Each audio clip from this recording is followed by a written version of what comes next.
Hi, everyone. Mitch from PickDogs.com here with Chris, Brad, Jovan, and Big Al. It is Saturday, October 19th. It's my favorite day of the week during my favorite time of the year, college football Saturday. We are in week 8. Man, just seems to, we wait, and then it just seems to fly right by. Next month at this time, we already figuring out who's in the college football conference championship games. That will be first weekend in December, or it could be the second weekend, December 8th, December 9th, whatever day it falls on. But yeah, a lot going on. But it's the games now that decide who's playing then. And today, a very, very loaded card. We're going to do our format that we've been doing in recent weeks, which is basically kind of pick a time slot, go around the horn, everyone pick one game, and then we'll just keep going until we kind of exhaust it. And then we just move on to the next one. We also got one baseball game today, which we can cover as well. But let's just get it rolling. I mean, we got a lot of ground to cover. We've been keeping these Saturday shows about an hour. So I know a lot of people during the week say you guys never get to the picks. Took us an hour and 10 minutes to get the picks yesterday because Jay and I got into an argument about which I was right, but that's okay. I just believe there should be a salary cap in college sports. I just think that there needs to be, or else what will happen is there won't be any competition. It'll be baseball, And Jay's argument is that, well, basketball and football are just more exciting sports, but the reality is not a coincidence that those are the salary cap sports, right? It's like kind of arguing against himself. But we could argue that up and down. But the reality of it is that since baseball went to free agency, it has become the least popular next to hockey.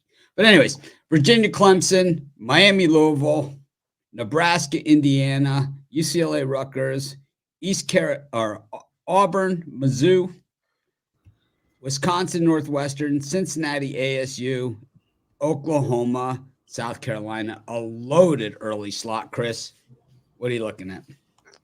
I'm looking at probably one of the ugliest games that's out there. I'm going to take Rutgers laying the 4.5 against UCLA. I just want no part of this UCLA team to begin with.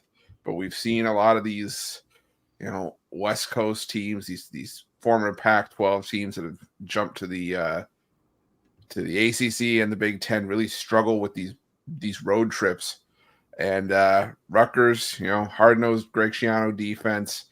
I don't see UCLA doing a whole lot. It's a UCLA team that hasn't scored more than 17 points in a game this season. I'm taking Rutgers. I'm laying the points here. I think they run all over UCLA here. Brad, what are you looking at? Yeah, I'm looking at this matchup between Cincinnati and Arizona State, and I'm gonna lay the 5.5 with Cincinnati. I think this is a letdown spot after ASU's big win last week against Utah. I think Sorsby is able to move the ball against this defense. Arizona State, they've been a pleasant surprise this season, but I'm not ready to take them on the road. And I think they have a backup QB playing this one as well. So give me the Bearcats. Jovan? Yeah, I'm on Wisconsin. Just looking at a situation where, first off, it's a revenge spot because Northwestern put it on them last year, 24-10. That was a down Wisconsin team. Last couple of weeks, though, Wisconsin has thoroughly beat down its last two opponents. Holding them both to single digits, and I think it's just a spot where, you see, it was at 7, now it's at 8.5, 8. Someone knows something, and I'm not looking at it from that standpoint. If it was at 7, this would have been a premium pick, but because it's a 2-score situation, I laid off. But I think that they're gonna, put it on Northwestern. Northwestern, yeah, decent team. They got themselves a good win last Friday, but and I think in this spot going up against the Wisconsin team, who you got to look at Luke Fickell. He put Cincinnati, not to say he put them on the map, but he took them to new heights. And I think with the rebranding or the reshaping of that program from power running game to what they have now, I think he's finally starting to get his footing, get his guys to do what he did, what he wants them to do. And I think it's going to be a third straight beatdown in this one. Al? Yeah, I mean, I want to go against your Hurricanes, Mitch. They're playing this game with a week of rest, and there are a lot of teams I'd like to play in college football that are rested, but undefeated road teams aren't one of them, and that's Miami's situation today. They're undefeated on the year. They haven't played since they, got lucky against California a few weeks ago. So I'm going to fade Miami here. I'm going to take Louisville plus the points. Usually a tough spot for the Canes in Louisville, but I don't know, not quite the same Louisville team that they've had in the past either. For me, I'll look at this one between Nebraska and Indiana. I think Indiana is one of the most overrated teams in the nation, and I think that they're going to see that Nebraska front seven, and it's going to be a little bit of a different story, a little bit more of a physical game. I think, Indiana just getting a lot of love out there by the backers. They're kind of like the hipster doofus team, and I think what's going to happen is they're going to get smacked by this Nebraska defense. This is going to be a different type of defensive game than a different game than Indiana has been playing in. They've been kind of in these, sprinter games, where you kind of sprint up and down the field. But this is just a different type of situation for them. You could see 41 points, 42 points, 52 points, 42 points, 77 points, 31 points. This is a 17-14 type game, and we'll see how the Hoosiers react. But I think Nebraska's got a solid chance to win outright, but I think it's an easy cover for the Huskers. Chris? Yeah, I'm going to go to South Carolina, Oklahoma. I like the under in this one. Two teams have been disappointing this season offensively.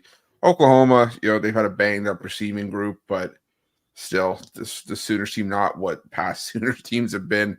South Carolina team tends to lean on their defense more. What stands out to me, though, is that these are two of the worst teams in the country in terms of allowing sacks, but two of the best defensive teams in forcing sacks. So I think there's going to be a lot of picking the quarterbacks up out of the backfield. To me, it feels like a first to 20 wins kind of game. So give me the under 41, South Carolina, Oklahoma. Brad, anything else here for you? Nope. Jovan? No, I was just looking at something else, but nah. Al? Yeah, I mean, I like a lot in this time slot. How about the Clemson Tigers against Virginia? Clemson played that horrible game early. They got blown out by Georgia. I think it was 34-3, but they've rebounded. It was nicely. like tied at halftime. It was a bad half. It wasn't a bad game. It was a bad half. It was a bad half. They lost. Right. They've played better halves since. Let's just put it that way. Right, but it wasn't. They didn't. But people are treating it like they had this horrible game. It was a tie game at halftime. I mean, Fair enough. It was not like a horrible game. It was like they had a really bad third quarter. Really Yeah. bad. Yeah. Well, I mean, I think Clemson is. I think we're thinking along the same lines. I just think they're an underrated team. I mean, I think they're really good. They've played really well since. They're now back home, in Death Valley. They've covered 6 straight at home, and they've also dominated Virginia as well, 18-11 ATS the last 29. So I just think Clemson in this game is going to roll. I'm going to lay the points. I do have one more just to jump in. Coastal Carolina, last game, they got completely slaughtered, outclassed, you name it, at home against GMU. I think in this spot, it's a bounce back spot, going up against, the Cajuns over there, Louisiana. So, it's just a situational spot for them to bounce back as home dogs, after getting trounced in a midweek game, in the Conference USA. So, or is it Conference USA or is it Sun Belt? I always get those mixed up. Sun Belt. Sun Belt, yeah. Yeah, I have another one. if everyone else is done. But I got one more. I'm going Go to take ahead. Auburn plus the points against Missouri. I just think that Missouri plays in a lot of these close games. Once again, getting a lot of love. I think Missouri probably wins the game, but probably by a field goal. And it's like we're getting 4 here with Auburn. So it's not like a premium pick where I think the line's way off or anything like that. But I still think that there's just value here on the road with Auburn. Al? Yeah, I mean, there's another team that got embarrassed the last time out. That was East Carolina. They lost by 31 as a 9-point road favorite. They got blown out by Charlotte 55-24. So now they're getting, I think, 17 at Army, which is ranked 23rd in the country. And I know Army's playing really well. They're 6-0 straight up. They're 5-0 ATS in their 5 FBS games. They've covered the spread in those games by an average of 17.4. So I understand why a lot of people are on Army in this game. But when you take a look at how teams do off losses by more than 30 points in games where they were favored by 9 or more, they've covered 68% their next game. So this is a real good bounce back spot for the Pirates, and I'm going to take ECU. All right, we move on to the next time slot. We got a directional Michigan matchup to lead it off, Eastern versus Central. Normally we don't cover those games, but at least we cover them, but we don't have them as one of our lead games. But I like directional Michigan games. A lot of directions you can go there. Got Kansas and Houston, Georgia Tech versus Notre Dame, the same teams that played in the Rudy Rudiger game. The most beautiful thing these eyes have ever seen. Got Illinois versus Michigan. We got Washington State versus Hawaii. Cal versus NC State. Got Tennessee, Alabama. We got a lot of MAC games. Arizona, Colorado, and Texas Tech, Baylor, Maryland, USC. They're moving these 3:30s back to 4 o'clock, and we'll do Mississippi State, Texas A&M as well. A lot of the games that used to be 3:30 spot on Saturdays are now moved back to 4 o'clock, which is weird because all the rules make for faster games. You're seeing the games end a lot faster than they were, which means a lot more of the studio shows, which are the worst part of college football. Speaking of the worst part of college football, Chris, who do you like in this slot? Wow. You mean Matt Leinart halftime show doesn't do it for you? Come on. The worst is Rick Neuheisel. The worst is Neuheisel. It's like, I mean, seriously, man. You want to talk about a guy that's never won with his own players? Yeah. It's like, it's called the deteriorating program. Well, for this Alabama Tennessee game, I'm going to lay the 3 with Alabama here. To me, it just it comes down. I said earlier in the week, it's with our college football show, it still stays the same for me. Which unit is less broken, the Alabama defense or the Tennessee offense? And I think it's the Alabama defense that's going to be fine. Tennessee, there just looks like something's wrong. Nico has just really struggled in these big games he's played as of late, and I just think that Alabama can just outscore Tennessee here. I know catching 3 at Rocky Top is tempting, but I think the Tide win this one by a touchdown. I'm going to go with Alabama. Brad? Yeah, I'm looking at this match between Michigan and Illinois. I'm going to take the over in this one. It's pretty gross at 44.5. Vegas keeps setting these low totals for Michigan, which I understand. Their style of football is good defense, run the ball, but the over is 5-1 in their games. And I mean, Illinois is coming off a game where 99 points were scored, so I just think it's a bit too low there. I'll take the over. Jovan? Yeah, gonna look at Baylor in this one, going into Lubbock to face the Red Raiders. Now, this is a situation where both teams are coming off a bye, but one team, they needed the bye. The other team, they not so much because they was on a 4-game winning streak, and that's Texas Tech. You start the train going like that, and, when you're winning, you want to keep on playing. If you're losing, you need a reset. And I think both these teams coming off the bye, the team with the reset, that had the reset, is going to be advantageous for them, and that's Baylor. One thing about it is Baylor's quarterback, he's from Lubbock, so he's going to want to have a good showing in this one. So, I'll take the points. Dave Aranda having a rough time of it at Baylor. Out. Oh, I know you're going to blast me for doing this, Mitch, but I'm going to take my Michigan Wolverines. So I'm not going to blast him.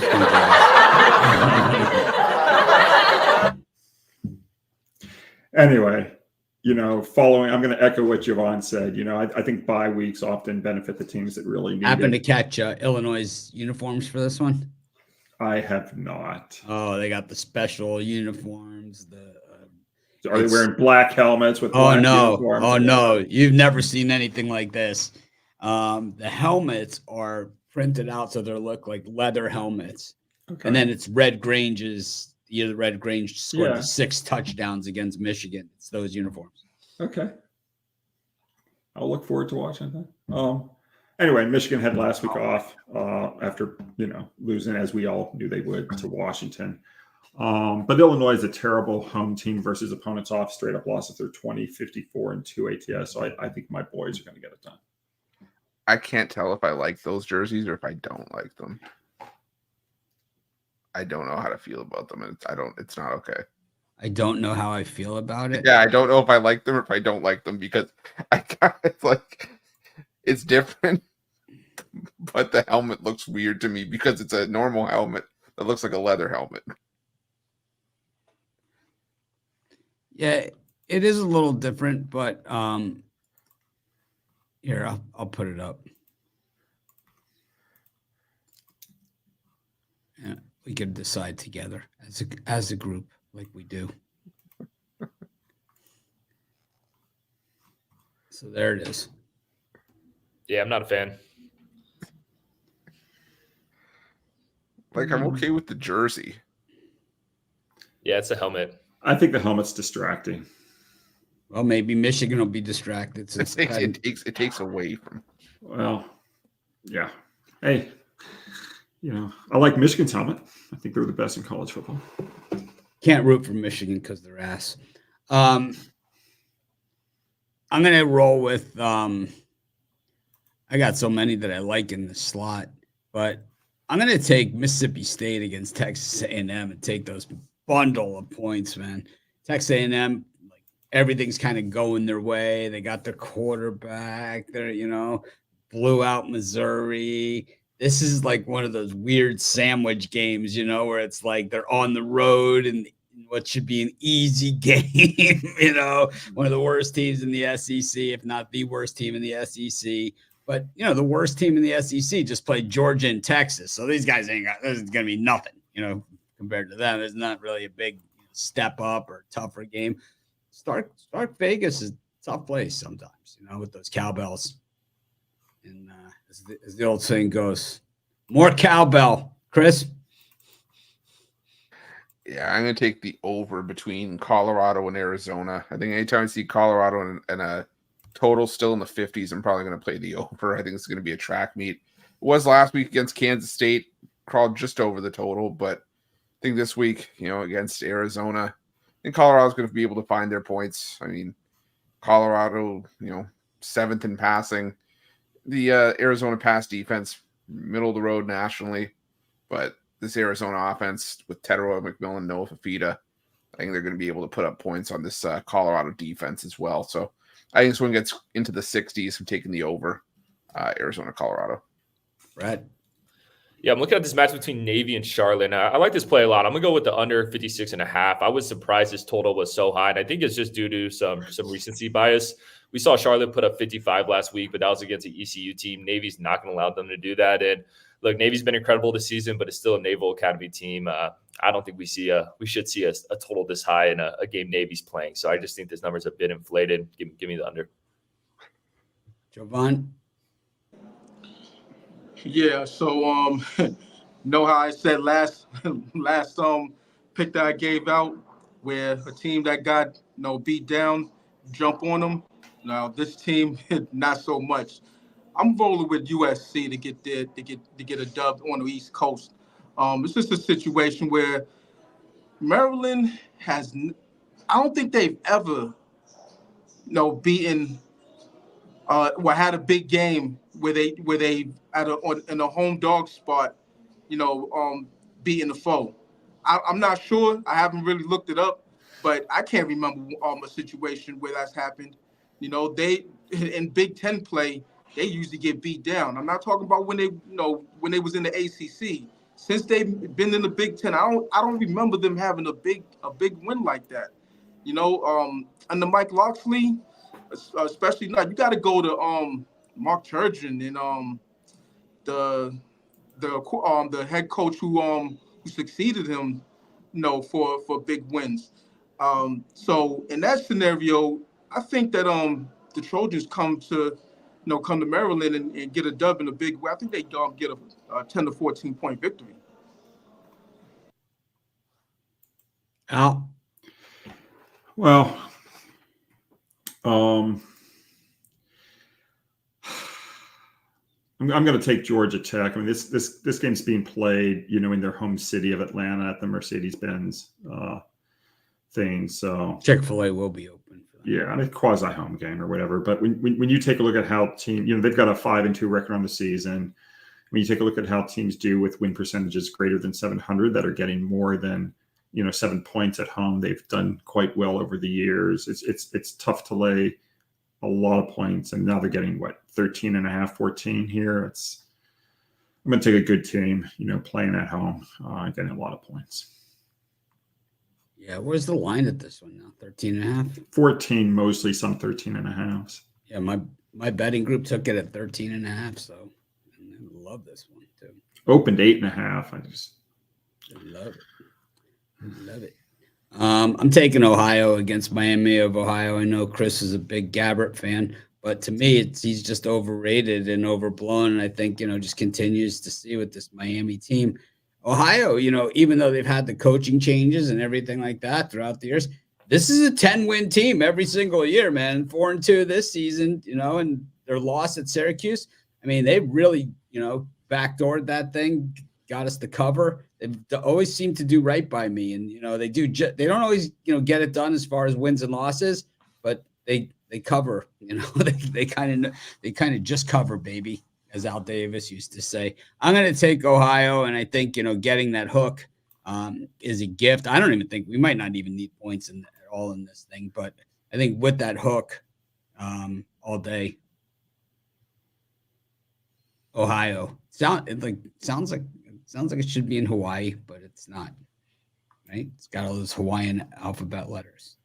Ohio. Someone asked me that one time. It's like, I'm going to Ohio. Is that in Hawaii? No, it's not. Chris? I'm still blown away that I forgot that Chick-fil-A would be open today. Yeah, totally open. Mercedes-Benz Super. That's a big deal for that game. Yeah, you got to get there earlier. Else you're gonna don't you dare saddle me with Brett Gabbert. How dare you? He's your guy. He's not my guy anymore. This debacle this season, but nothing for me. We have a special request from the cheering section here. So, Al, you've won 57 handicapping championships. What makes you so good? Well, Malcolm Gladwell, the author, he once wrote that 10,000 hours is what is needed to become an expert in your field. I've been doing this for 46 years, 365 days a year. I've worked over 100,000 hours. Combine that with the best handicapping database in the world, and that's the secret to success. So, Al, you've... The nice thing is Eric Pathy is standing on a crate for that video too. And he's at eye level. I just want to hide. That's what you look like on YouTube Shorts. Oh, fuck. It's too early in the morning for that, Mitch. You got to watch what you're doing. The camera's rolling, Brad. Yeah, I'll take looking at this match between Colorado and Arizona. Give me Arizona minus the 2.5. Colorado, they have exceeded my expectations so far this season, but I still can't trust this defense against a high-powered offense like Arizona. I just think this is a type of a matchup where Colorado will struggle. And we also saw last season, Colorado started off hot, and then it was around this time where things started to fall apart. So I wouldn't be surprised if that happens again. Give me the Wildcats minus 2.5 here. Jovan? No, that's it for this time slot. Al, anything else? I mean, yeah, I'll kind of follow up, in the last time slot, I talked about East Carolina, having that horrible game and being in a bounce back spot. Well, the team that upset them was Charlotte, and now Charlotte is getting a lot of points from number 25 Navy, and I just prefer to fade teams that did what Charlotte did, so I'm going to lay the points with Navy. I'm going to take Tennessee on the money line here against Alabama. I'm going to say that this is the worst Alabama defense that they have had probably in, I would say, since 2000. Since 2000. So 25 years. This is the worst Alabama defense in 25 years. They stink, man. Their pass defense is atrocious. People talk about the exciting win over Georgia. They blew a monster lead in that game, is basically what happened. They lost outright to Vandy. That does not happen at Alabama. This team is very, very bad. They're playing against, I think the number one defense in the nation. Let me see what they are. Tennessee is 4th in the nation in yards allowed, 6th in the nation in rushing yards against, 4th in the nation in yards per play, 3rd in the nation in yards rushing per play against, 21st in the nation in passing yards against.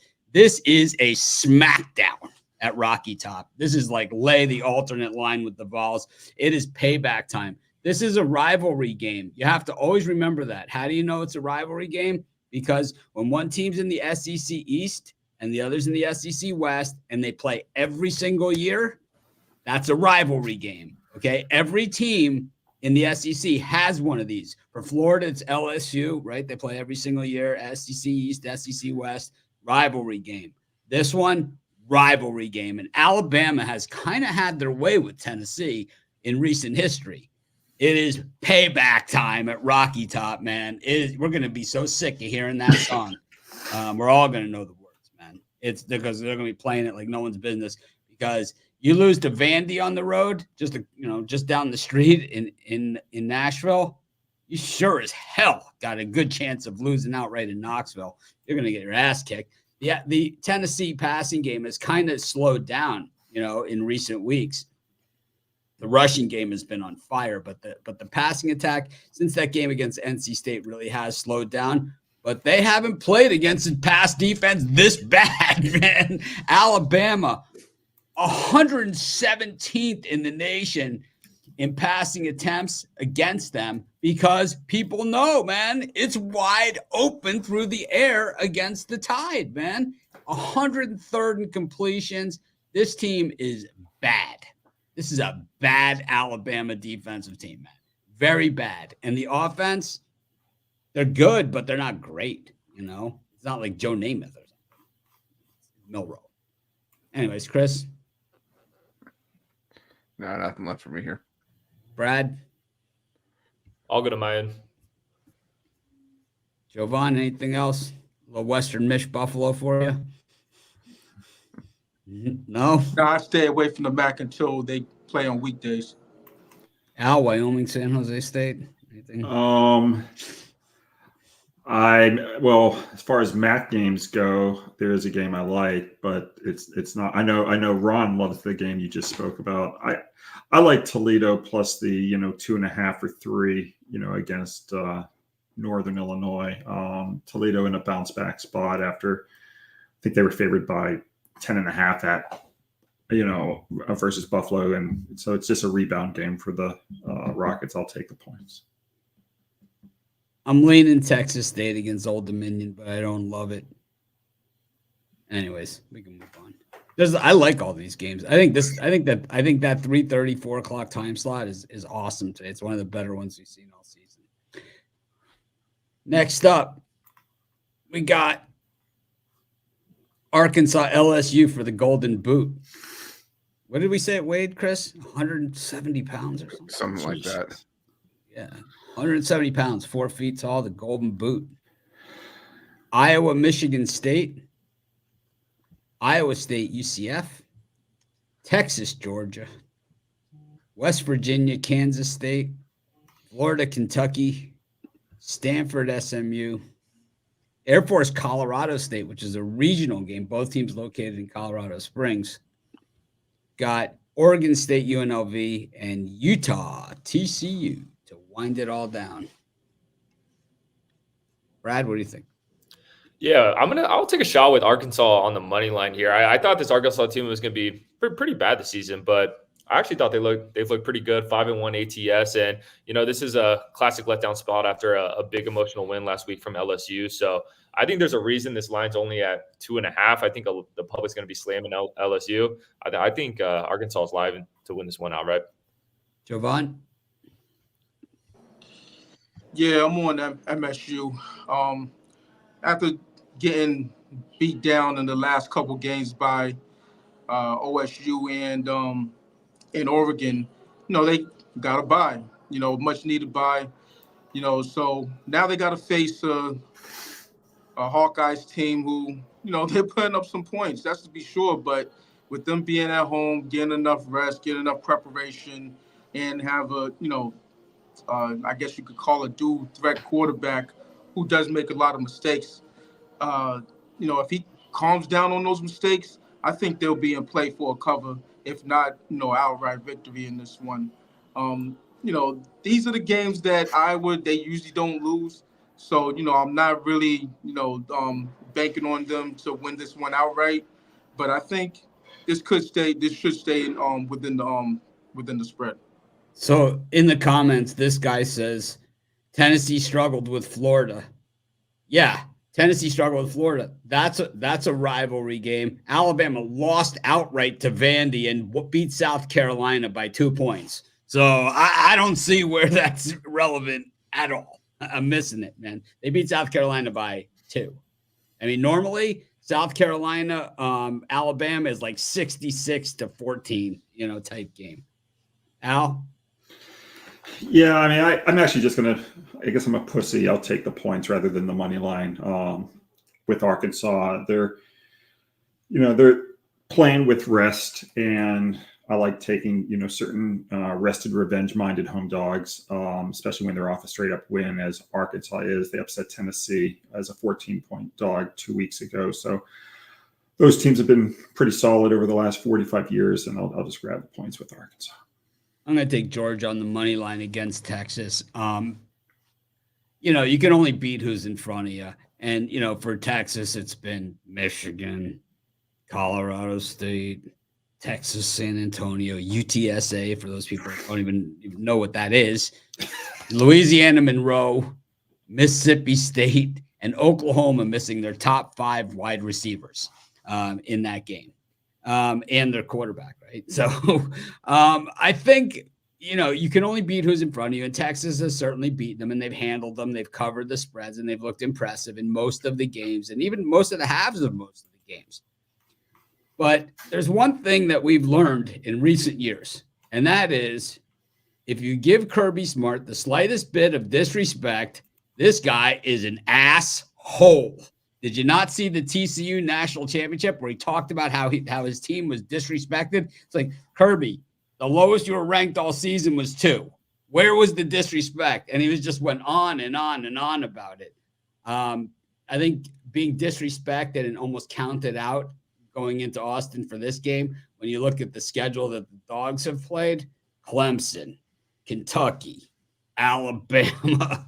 I like Georgia all day and twice on Saturday, man. I think statement game. Chris?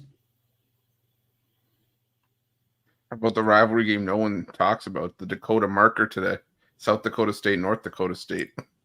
No, let's just say you could throw the books out the window for that one. South Dakota State money line, by the way. Give me in this late time slot, give me TCU plus the 3. I think I'm just done with Utah. At least with Utah now, we don't have to worry about the will he or won't he game that Kyle Whittingham would like to play with Cam Rising.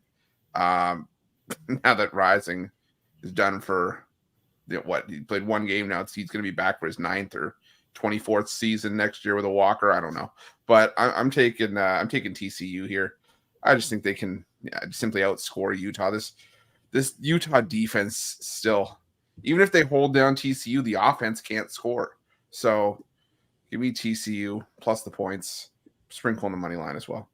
I think for me, Chris, when I look at that game, the thing that I agree with a lot of things that you say, but For me, TCU is the sloppiest of the sloppy, man, offenses. 100%. And you go on the road, man, they are 132nd in the nation in lost fumbles. And you go on the road to Utah and you have that kind of baggage, it's going to be a bad day, man, against Kyle Whittingham. Real bad day. I mean, Utah also 128th in fumbles forced.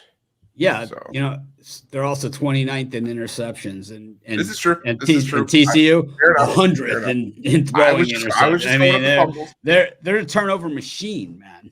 They're this is a true. turnover This is machine. true. This is true. Terrible. I was only going with the fumbles, but the interception's a good point. I also think that Utah, like with Cam Rising out for the season, now they have clear direction.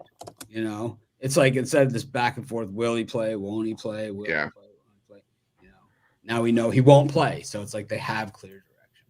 I think that's. I know Whittingham. He'll still try to play that game of chicken. He'll still try to think, well, he might actually play. I don't know. We might have misdiagnosed him last week. TCU 114th in offensive penalties against. They're a shit show, man. They're a shit show. 120 and TCU is 121st in fumbles recovered and 101st in interceptions. It's like not only are they gift givers, but they're inopportunistic on the other side of it. Playing in a very tough building, man. Very tough. Is Sonny Dykes' job on the line? I don't think so, but I think that no, I don't think so. He made it to the national championship game 2 years ago. Yeah, that's true. But we're going on almost 2 years now. It's just felt like they've been, I don't know, stagnant. Maybe they need William Lease to make a comeback. One of the few players that makes the team worse by showing up. William Lease, walk-on wide receiver. William Lease, ECU. He's still got the pants. We know that much. Safety pin to the wall, baby. Safety pin to the wall. Break glass in case of emergency. No, man, he's the worst. Brad. Yeah, for this one isn't for the faint of heart, but I'm going to take the over 42 in UF Kentucky here. I just think this number's too low. You know, Florida sounds like they're committed to Lagway, which I like. Last week he didn't look great, but that was in a tough environment for a freshman at Tennessee. Now he gets to play at home in the Swamp. I think he looks better in this one. And I'm still not sold on this UF defense, so I think Kentucky is able to score too. So I just think this is a really close back and forth game. And I don't like bet on this, but there's definitely overtime potential in this one. These teams always play each other very close. So I'll take the over in UF Kentucky. Jovan? I'm gonna look at actually. I was teetering on that one that Brad just said, so I'm gonna leave that one alone. You know what? I'm gonna roll with K-State, and it's just a situation where West Virginia, they're dead to me. You know, they've taken too much money, not my money. You know, I was only on them one time, but you know, in this home dog spot, you know, where they supposed to win or supposed to, cover the spread at least, they've just burned a lot of cash, and they're not burning cash over on this side. So, you know, by default, even though it is the West Virginia spot, it's a mountainous spot, that's to be sure, but I just can't do it. So I'm fading them just on the strength for that. Kansas State, after pulling off, the victory last game, it is a letdown spot, like I said, but, yeah, I'm rolling with the Wildcats. Al? Well, this game, from someone like me, a situational handicapper, the Central Florida Iowa State game, very similar to the game last night, the Oklahoma State BYU game. They're not going to call any penalties against Oklahoma State. I mean, that's did you not see? Did it? Well, so there's booing going on in the crowd. This was the best, right? Because they didn't replay it, right? There's the crowd's booing like crazy, and they're like, "Oh, they hated that play call of the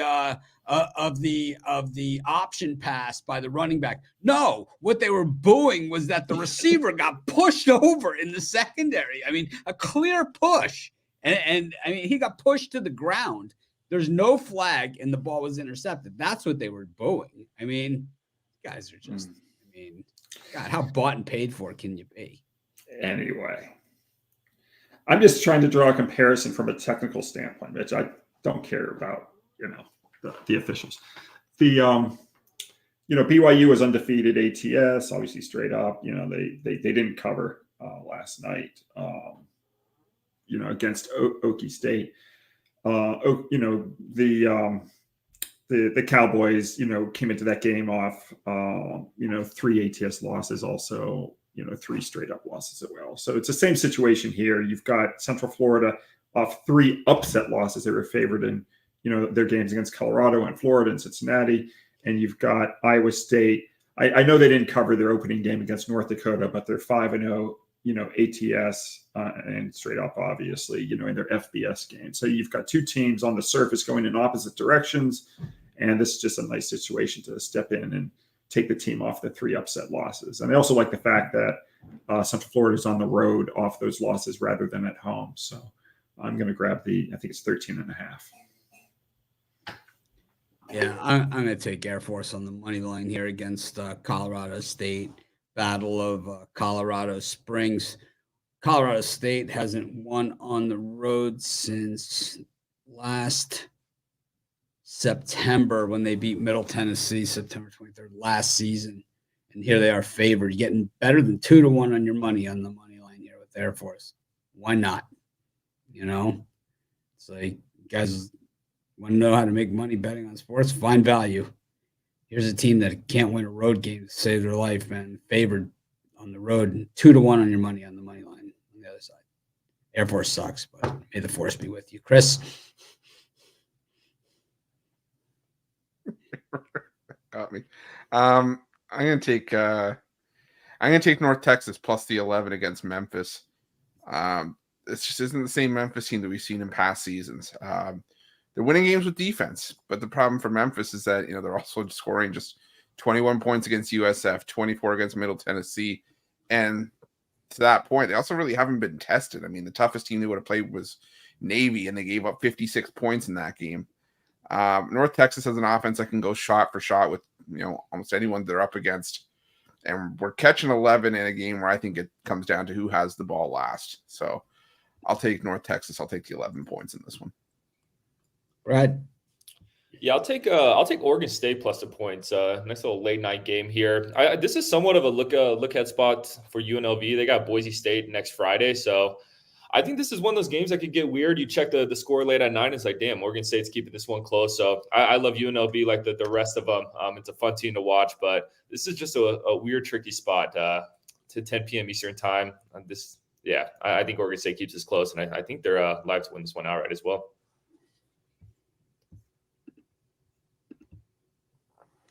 All right, Jovan. No, I'm gonna go the other way with LSU. This is just looking at the schedule. I understand that they won last week, last time they played, and this is a letdown spot. But look at the next couple games: Alabama. Who else? Who's that? What is that? It's Alabama and then somebody. Oh, Texas A&M. Well, they're gonna lose one of those games at least. So you mean to tell me they're gonna lose 3 straight, potentially 3 straight games? The Hogs, I love them. I backed them, a couple different times, or actually I've been on them a lot this year, to success. But yeah, I don't think they get it done in this one. This is kind of a different LSU team, or since that loss they took in game 1 against USC. They're playing better defense, more of a Brian Kelly style of defense, that he likes to play. So that's called flag football, is what he likes to play. As of late, that's old narrative. We'll stick with the old narrative. Well, hey, listen, until that starts to happen, until they start, giving it up like they used to, then I'm gonna stick 101st in the nation against the pass, 107th in completion percentage against 65%. I get the overall numbers. They are middle of the pack on a good day against the run. Listen, But, I get it I on the mean- overall numbers, but got to take a look. Just lately, I don't. That's all I'm saying. But 129th in the nation in defensive penalties against.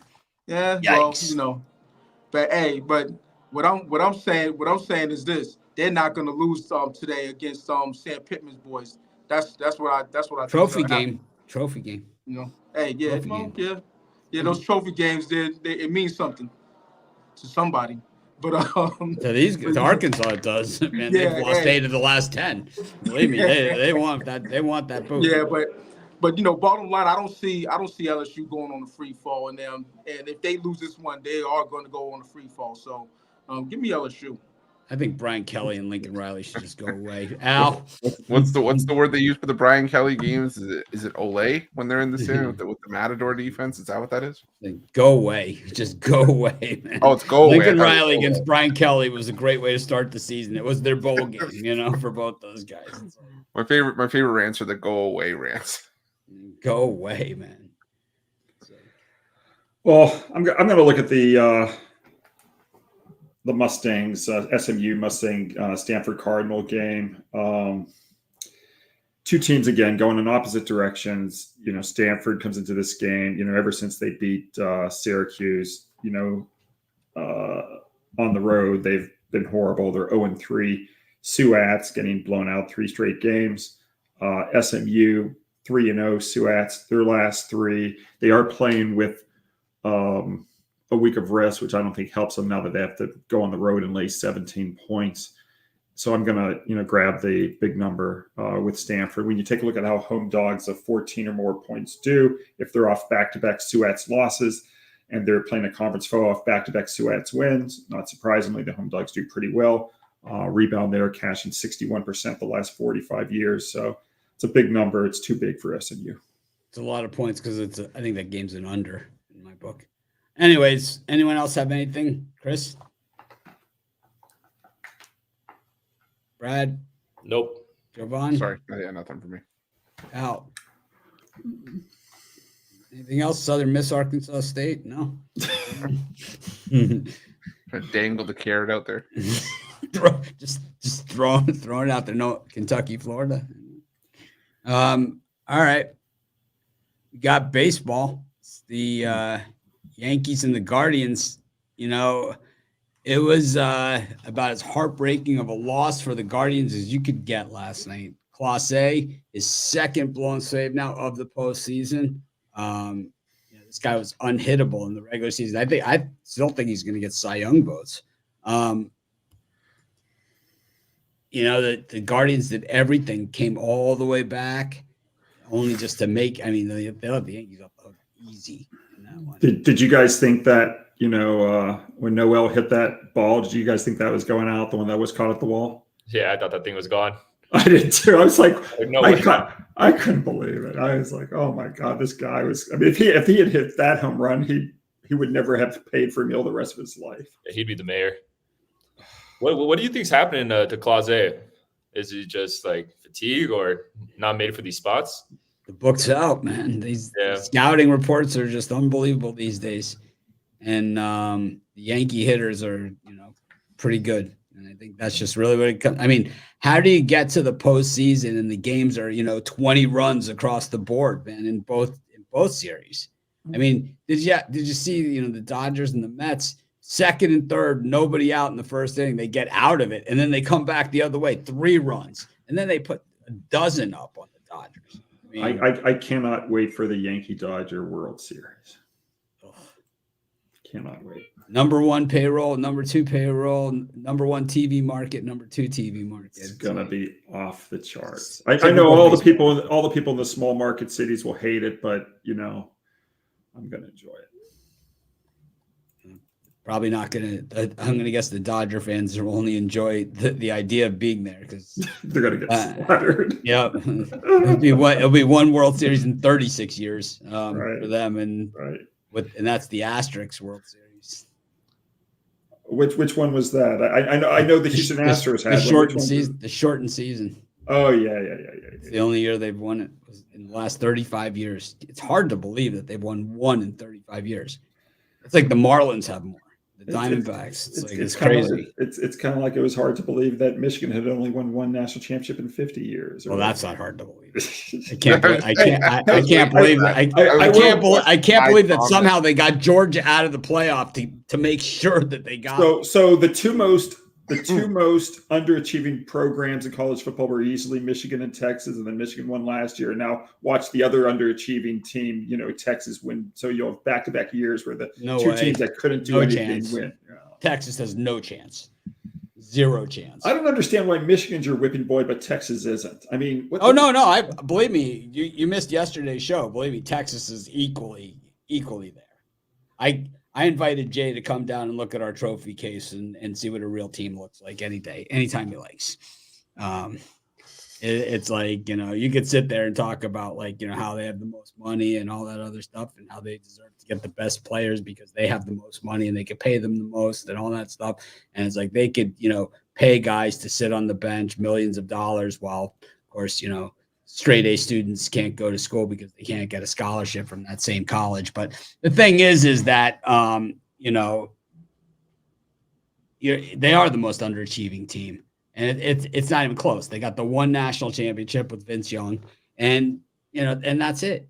But and another underachieving team, when you just take a look at the payroll or the athletic budget, is Texas A&M. I don't understand. Oh yeah, like they spend so much money. Well, look at Ohio State. Well, but Ohio State wins championships. No, they won one. Ohio State won. Which they didn't one beat us. Count? They didn't beat us. I'll tell you that much. They didn't beat us. And even if you count that one, that's two in 65 years. And so which means we won 2.5 times more than they have. 8,000 students. It's like they won in 69. They won the Fiesta Bowl where they put us up on the board. The coaches shook hands and then they threw a flag and we lost. And then they won the other game, the Ezekiel Elliott. And that's it. Yeah. Okay. Other than that, they were actually in the playoff and they were part of that Big Ten scoreless streak that went on for a few years where they finally just said, we're not going to have finally somebody wised up and they said, the Big Ten just needs to go away and just rethink about what they're doing over there. And we're just not going to invite them to the playoffs because they can't score any points against the real teams. Yeah. Clemson shut out Ohio State, right? Urban Meyer was beside himself. Well, drank himself to sleep. Got a few lap dances and called it a night. I'm not going to slag Ohio State. I still think they've got a really good program, and they have such a good program and all this other stuff. Then why don't they win? Well, we'll see if maybe this is another year. They don't win. They don't have a quarterback. It's like with all that money that you spend, Arch Manning should be your quarterback. They had a quarterback. His name was Joe Burrow. He left. He went to LSU. He couldn't find the field there. They've had quarterbacks, man. And, that's why we beat them last year. Was their quarterback throws the interception? Well, that's why he's at Syracuse. That's why he's at Syracuse. And the thing is that Ohio State's had this, and they finally get Justin Fields, but he was from Georgia, right? Transfer portal. Ohio State, man, they've got bigger problems than people will come to realize. It's like they've won 2 national championships in the last 70 years, and then the thing is that 55 years. 55 years, and one of them is tainted. I don't care what you say. Well, I mean, you said Michigan didn't win it last year when all we did was go 15-0 and beat Alabama and Ohio State, and but in order to be the man, you got to beat the man, and they didn't do that. Hold on, how was that 1-02 tainted against Miami? Yeah. Because they signified the end of the game, the fireworks went off, the coaches shook hands, and it said Miami national champions on the scoreboard, and then they threw the flag, which didn't exist. And they called the flag pass interference. There was no pass interference there, man. And they went over it and over it and over it again. Even Keith Jackson, who said, well, it looked like it was defensive holding. And Dan Fouts in the booth said to him, Keith, he said pass interference, man. And there was none. It was the most. It's like you can't call the penalty after the game is over, man. You can't do that. This was in regulation, right? Before the overtime, right? I believe it was in the first overtime. Oh, okay. Well, We beat them. yeah, I was We rooting beat for. them. I was rooting. I had We money. played on our Ohio worst State, possible game that we could possibly play. We lost our best player during that game, and we beat them, man. It's like we beat them. We were a huge favorite. We did not play well. You know, we put ourselves in that position for that to happen. Right. When you leave it in the refs' hands, we know one thing because we've lost 6 national championship games, right? So we know what it takes. We were in the national championship game 9 out of 10 years. We know what it takes to lose a national championship, and that is put it in the refs' hands. If you put it in the refs' hands, you will not win. You know, that's what Jimmy always said. That was the Jimmy Johnson thing. Don't leave it in their hands because we will not win. That's exactly what happens. The game at Notre Dame. Oh, my God, man. That was ridiculous. That was another one we got robbed. Oh, man. Lou Holtz. We're not playing them anymore. That's what Michigan did, too, because their coach had the heart attack on the field. Bo Schembechler, shaking. That was Al's year. You were probably at the game.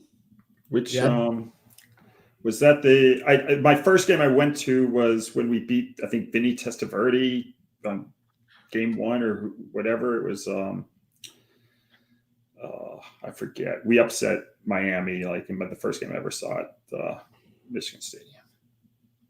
That must have been like it was 1984 was my freshman year, so because we beat Michigan. We were down by 16 with 4.5 minutes left to play, and Michigan had the ball. We called timeout on defense, and we beat them. And Bo Schembechler was the coach, and he had a heart attack on the sideline. He never coached again. Well, he said they tried to interview him after the game, and all he could say was, it was an ungodly set of circumstances. Yeah, well, 1984, Michigan beat Miami 22-14. That was my first game. So that might have been the following. 4 years later, it was 1988. So my first year at law school. That was 31-30. You guys got the revenge. Yep, that was the Bo Schembechler heart attack game. Yeah, Michigan was a 7-point underdog, and they did cover the spread. Michigan was horrible that year. It was. They had us dead to rights. We won the national championship that year. Our second national title of 5. Of course, we played for the national championship 2 other times prior that we lost and had won 1 prior.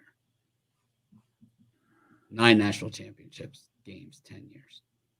The decade of dominance. Anyways,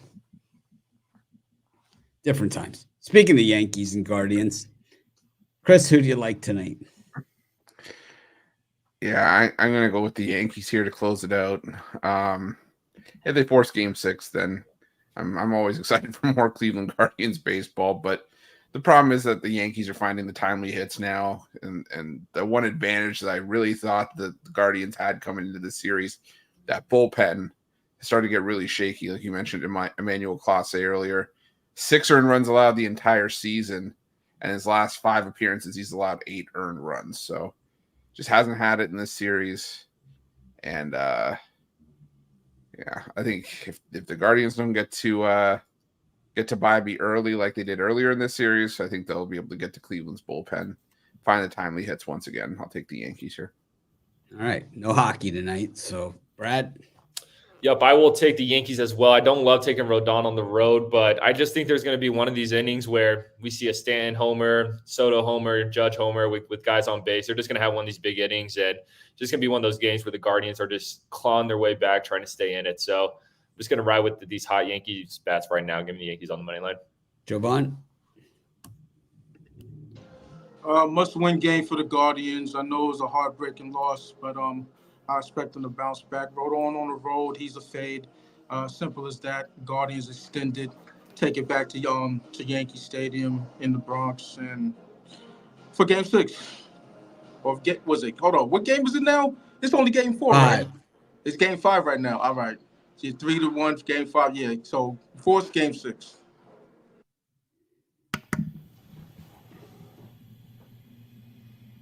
Al. I'm going to roll with the under 7.5. Rodon 8-3. Of his last 11 games, eight out of the 11 have gone under, including the last 3. It's the ugliest play on the baseball board today, so why not? I'll go with the yes runs first inning in this one, the Yerfie. Just think that we see some. It's raining runs in these playoffs, man. Both of them. All right, no hockey on the board. No hockey night in Canada. It's weird. Normally they have a loaded Saturday card. This week they decided to take the week off. Chris, parlay, and what are you selling? Yeah, I guess I did a wraparound for nothing today. I got a bunch of 3-packs on the board. My platinum play for college football as well. Going off at 12 Eastern, so hop on that. Also got a 5-pack for the primetime action and had a 3-pack for some non-existent hockey today. So got that on the board at Pick Dogs as well. Brad? Yeah, I got a nice little 2-legger here. Should get about even odds. Give me Cincinnati money line, Rutgers money line. Game started at 12 p.m. Eastern time. I think both those teams win. I got a 5-pack for sale. My 5 best college football plays. Been hot in college football all season long so far, so go check it out. Jovan? Give me Coastal Carolina, MSU, and yeah, those 2. But I got a 5-pack going per usual. 5-pack in the noontime slot, 5-pack in the 3:30 time slot, 5-pack in the nighttime / prime time / late night prime time slot. 16 plays in all as usual. That's how I give it up. Jump on something long term, 3-day, 7-day, 30-day. You know the rest. Big Al? Oh, for the parlay, I'll take the under in the baseball game. Parlayed with East Carolina, just a 2-teamer. And for sale today, I've got 14 plays, 2-0 last night, 77-45 my last 122. And I've got 2 triple packs in college football. So those would be the best value. Then I have 8 standalone games, including 2 in Canadian football, 1 in baseball, 5 in college football. So a total of 14 plays. And then also you can team me up with one of the other, handicappers here on the 2-for-1 handicapper special. All right. I like, I'll roll with Carolina Hurricane, the Montreal Canadiens on the puck line, and I'll take Florida Panthers over Vegas Birdcage. I got college football plays out there for sale. Got my solo college football score. And I got a bunch of 3-packs and some other plays. Just, I don't know. It's a work in progress. Thanks, everyone, for joining us. Did it in about an hour and 3 minutes. Less time than it took for Jay and I to discuss NIL and college sports yesterday. And that's it. Anyone else have anything to add? All right. Jay will be here tomorrow talking NFL. He's just a couple days away from the jam session. NBA starts on Tuesday. College basketball, November 4th. Make it a winning day. We appreciate each and every one of you. And don't forget to set your clocks back.